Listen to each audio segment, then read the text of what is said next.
Naghihimutok si Kapitan Mariabut ng Barangay San Nicolas sa bayan ng San Simon, Pampanga. Wala umano silang mapagdalang isolation facility sa kanilang mga kabaryo na tinamaan ng COVID-19. Ang nangyari, idiniretso na lamang ang mga ito sa ospital. Kahapon, meron naman akong pinadala sa emergency. Ngayon, pinaiwan. Hindi namin alam kung saan i-admit yun. Tapos meron naman akong dinala nung makalawa sa JBL. Nasa labas lang.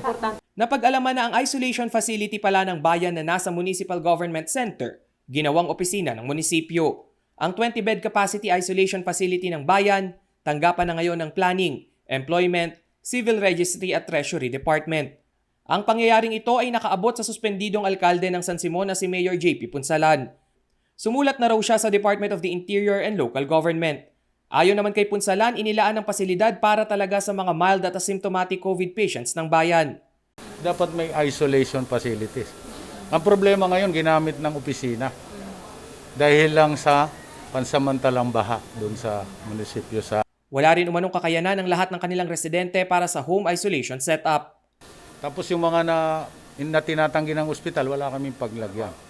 Hindi po lahat ng COVID ay mayroong facility sa mga bahay, although ina-allowed ng DOH.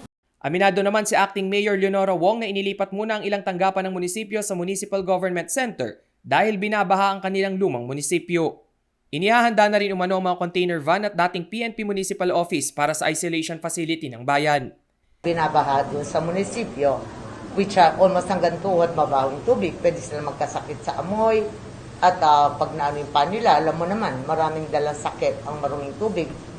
Isang San Simon sa mga bayan ng Pampanga na may pinakamataas na kaso ng COVID-19. As of August 10, 473 na ang naitalang kumpirmadong kaso ng COVID-19 sa bayan. 68 sa bilang ang aktibong kaso, 18 ang namatay at 387 ang recovered o gumaling na. Rainiel Pawid, CLTV News.